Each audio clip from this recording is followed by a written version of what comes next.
Hello friend, एक बार फिर से राम राम सारा ने। तो कैसे हैं आप सब लोग? आई होप कि आप सब लोग बहुत अच्छे होंगे। तो आप सबका एक बार फिर से बहुत बहुत स्वागत है आपके अपने यूट्यूब चैनल पर। और आज का जो रिएक्शन है, यहाँ मेरे फैन चल रहा है। आज का जो रिएक्शन है वो देने वाली हूँ मैं कि स्नैपी गर्ल सपना के ऊपर। तो आज की जो रिएक्शन वीडियो है वो बनेगी स्नैपी गर्ल के ऊपर, यानी कि सपना के ऊपर। अब सपना के ऊपर क्यों बनेगी, सब लोग आप लोगों को पता ही है कि सपना घर बार छोड़ के तो आ चुकी है, मथुरा में रह रही है, अपना अलग घर ले लिया है। लेकिन अभी कुछ एक वीडियो उनकी जो वायरल हो रही है, जो चल रही है, उनके ऊपर जो रिएक्शन दिए जा रहे हैं वो दिए जा रहे हैं कि उन्होंने सूरज भाई की मौत के कुछ महीने बाद ही अपने पड़ोसी से रिंग मंगाकर राजवीर भाई को क्यों दी थी। तो सपना से उसको एक्सप्लेन करने के लिए बोला जा रहा है, लेकिन सपना एक्सप्लेन नहीं कर रही है। और सपना के ऊपर ये भी एलिगेशन लगाए जा रहे हैं। एलिगेशन क्या कहा जा रहा है कि सपना को सारी प्रॉपर्टी के पेपर जो है वो दे दिए गए हैं, पर सपना ने अपनी वीडियो में कुछ भी जिक्र नहीं करा है इनसे रिलेटेड। तो सपना को ये भी बोला जा रहा है कि सपना के पास सारे प्रॉपर्टी के पेपर पहुँच गए हैं। मैंने काफ़ी टाइम से सपना के ऊपर कोई रिएक्शन नहीं दिया। तो देखो, मैं ये नहीं बोलूँगी बिल्कुल भी कि बूढ़े माँ बापों ने गलत किया है या बूढ़े माँ बाप के साथ उन्होंने सपना को परेशान किया है। देखो, जितना दुख सपना को है ना, उससे कई गुना ज़्यादा दुख ना इन बूढ़े माँ बाप को है ना।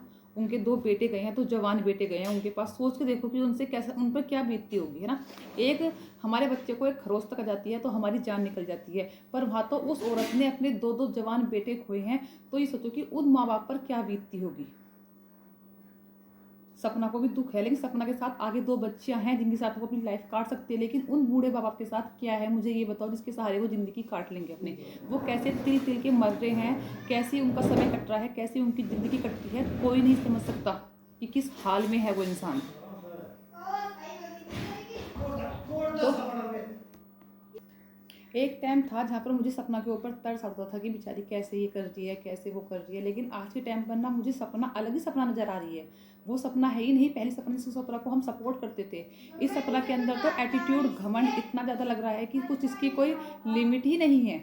जैसे मैंने उनकी, लेकिन इस सपना के अंदर तो एटीट्यूड इतना भरा हुआ है ना, इसकी कोई लिमिट नहीं है। जैसे कि मैंने आज एक वीडियो देखी सपना की सुबह, उससे पहले तो बहुत सारी देखी मैंने, नहीं बनाई, लेकिन आज सुबह जो मैंने सपना की एक वीडियो देखी है जिसमें सपना ने बोला है कि जलने वाले को और जलाओ। लेकिन जो सपना की ट्यून थी ना, उससे ये नहीं लग रहा था कि सपना लोग को जला रही है, उस ऐसे लग रहा था कि सपना खुद जल रही है। जिस सपना ने बोला ना कि एक पूरा ग्रुप बना रखा है, छोटे से लेके बड़े तक उसके अंदर हैं, और मेरे ऊपर ये कर रहे हैं, वो कर रहे हैं। जिस तरह से मतलब सपना इस तरह से दिखा रही थी ना इस वीडियो में कि उसका अलग ही रूप नजर आ रहा था मुझे। तो मतलब इतना एटीट्यूड भरा हुआ था उस लड़की के अंदर उस टाइम पर।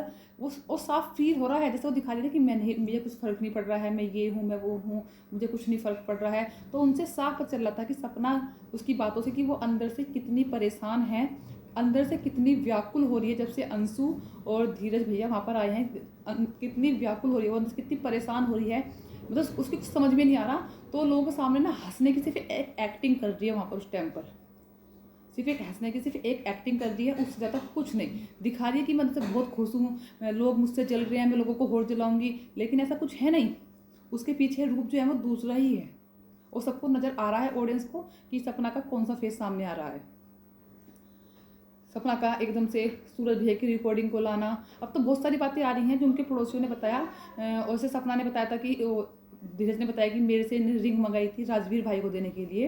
तो वो रिंग, किसी का पति मर जाए, उसके सिर्फ 15 या 1 महीने बाद पहले चक्कर आ रहे हैं, बेहोश हो रहे हैं, ये कुछ हो रहा है, और उसके सिर्फ 15 या 1 महीने बाद ही, कुछ दिन बाद ही अपने देवर को रिंग देना, है ना। लोगों ने, तो सपना ने बोला कि यहाँ पर मेरे कैरेक्टर को लेकर उंगली उठाई जाती है, और जब भी मेरे कैरेक्टर को लेकर उंगली उठाई जाती है तो मैं उस कागज़ पे साइन कर देती हूँ। जब भी लोग वो कागज़ देते हैं, मैं चाहती हूँ कम से कम मेरी इज्जत पे उंगली ना उठे। तो मैं सपना सिर्फ यहाँ पर ये कहना चाहती हूँ कि तुम्हारी इज्जत तो किसी ने उंगली उठाई नहीं। सिर्फ तुमसे एक क्वेश्चन कहता कि रिंग किसने दी थी राजवीर, आपने रिंग वाली बात क्लियर करने के लिए बोला था। किसी ने आपके कैरेक्टर पे उंगली नहीं उठाई थी, क्योंकि जिस राजवीर को तुमने रिंग दी थी ना, वो राजवीर तुम्हारा हस्बैंड ही था।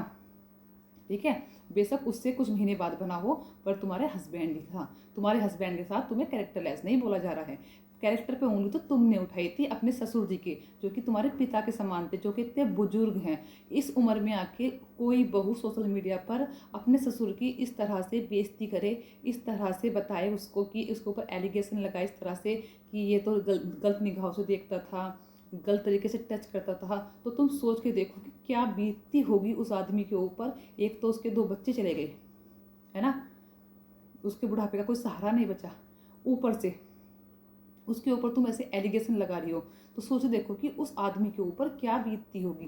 पहले मैं तुम्हारी बहुत बड़ी सपोर्टर थी, पर जैसे तुम्हारे राज खुल रहे हैं ना, तो मुझे लगता कि तुम्हें सपोर्ट करना चाहिए। ठीक है, तुम्हारा तो एक अंदर से अलग ही रूप निकल के सामने आ रहा है। कैसे तुमने ये भी सोचा कि मैं क्या एलिगेशन लगा रही हूँ इस आदमी के ऊपर, तो तुम्हारा कैरेक्टर दूसरे का कैरेक्टर कुछ मायने नहीं रखता तुम्हारे नज़रों में, वो भी इस उम्र में इस बुजुर्ग आदमी के ऊपर तुमने एलिगेशन लगाया छेड़छाड़ का है। अगर इतने ही गंदे थे तुम्हारे सास ससुर, तो तुमने दूसरी शादी ही क्यों की उस घर में? मना कर सकती थी ना, मैं दूसरी शादी नहीं करूंगी इस घर में। कितने ड्रामे बताऊं मैं, कितने ड्रामे बताऊं, कितने ड्रामे करने लगी है। द रोट वाला सब पता है किसने ली, किसने चैनल डिलीट किया, क्या हुआ क्या नहीं हुआ, सबके सामने क्लियर है वो। आज तक उस चैनल के लिए FIR क्यों नहीं कराई तुमने? जब तुम सच्ची थी तो तुमने उस चैनल के लिए FIR क्यों नहीं कराई? करवानी चाहिए थी ना FIR तुम्हें उस चैनल के लिए। मैं सोचती थी यार ये लड़की बहुत,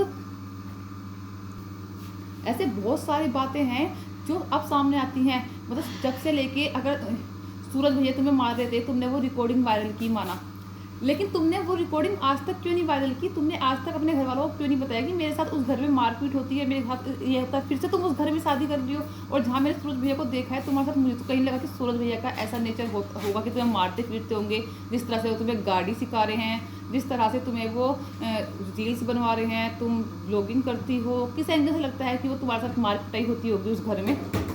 किसी एंगल से नहीं लगता। ठीक है, ऐसा लगता है कि तुम्हारी सब कुछ प्री प्लानिंग थी ये सब कुछ करने की, मैं ऐसे करना है ऐसे करना है। तुम्हें चाहिए थी आज़ादी, ठीक है, आज़ादी, और वो आज़ादी शायद तुम्हें अब मिल चुकी है। लेकिन आज़ादी तो मिल गई, लेकिन मान सम्मान जो है ना वो खो दिया, क्योंकि एक औरत का मान सम्मान ना उसके ससुराल में ही अच्छा लगता है। और तुम्हें तुम्हारे मतलब यार वो बूढ़े बुढ़िया कितने दिन के जिंदा होने वाले हैं ये बताओ, कितने दिन जी जाएंगे वे? 10 साल 12 साल, उनके ऊपर तो वैसे इतना वो हुआ है। सब कुछ किसका था? वो तुम्हारा ही तो था सब कुछ, या तुम्हारी बेटियों का था? 2 बेटियां थी, तुमने वो भी दूर कर दी उनसे, है ना। अंशु के ऊपर ऐसे ऐसे एलिगेशन लगाए कि अंशु ने ये मेरी ऐसी फोटो डाली, अंशु ने ये करा, अंशु ने वो किया। मतलब मुझे वो होता है कि इतनी मतलब हम भी यार, हमारे भी सास ससुर होंगे, सबके सास ससुर हैं, थोड़ी बहुत लड़ाई झगड़े हर किसी के घर में होते हैं। लेकिन इसका मतलब ये नहीं कि आदमी इतना वो हो जाए दूसरों को नीचे गिराने में, खुद सिंपैथी गेन करने में, कि यार सारी हदें ही फेल पार कर दे, है ना। वो बताओ ना तुमने सूरज भैया उसको, राजवीर को रिंग कैसे दी थी 10 से 15 दिन के बाद? जो धीरज भैया बता रहे हैं सूरज भैया की मौत के 10 या 15 दिन बाद तुमने राजवीर को रिंग दी थी उनके बर्थडे पर। वो बताओ तुम मुझे, कैसे रिंग दी तुमने? वो क्या था वो मैटर? धीरज भैया से कुछ तुम्हारा मैटर मतलब नहीं था। आज बोली थी तुम, आज पड़ोसी बन रहे हैं। जब पड़ोसियों को याद नहीं आती थी पड़ोसी कौन होते हैं, कि कोई तीज त्योहार पे या फैमिली फंक्शन में आ जाते हैं, या तो पड़ोसी पूरे दिन घर पड़े रहते हैं। धीरज भैया को बोल रही है कि तुम्हारा कुछ काम धाम नहीं है कि पूरे दिन यहाँ पड़े रहते हो, कुछ नौकरी वोकरी नहीं करते हो? तुम्हारी जो इस ट्यून है ना, इस ट्यून में अलग ही तुम्हारा एटीट्यूड झलक रहा था। फिर तुम्हारे भाई भी घर पर रहते हैं, तुम्हारे भाई को कुछ काम नहीं है, पूरे दिन तुम्हारे घर पड़े रहते हैं। तो सपना ये ना थोड़ा कंट्रोल करो। वो मतलब हम तुम्हारे सपोर्टर थे, बहुत बड़े सपोर्टर थे तुम्हारे, लेकिन तुम्हारी इन हरकतों से ना ऐसा होता जा रहा है कि अब तुम्हें सपोर्ट करने का मन नहीं करता। तुम एक अलग ही सपना निकल के आ रही हो अंदर से।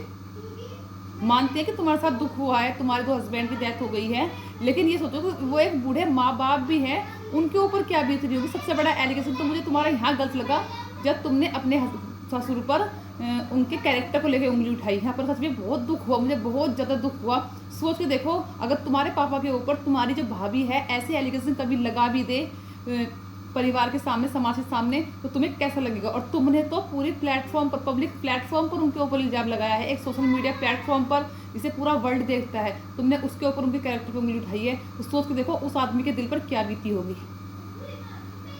तो इसी के साथ करते हैं इस वीडियो को यहीं पर एंड, और उम्मीद मिलेंगे आपको अच्छी से नई वीडियो के साथ। अपना ध्यान रखें, धन्यवाद।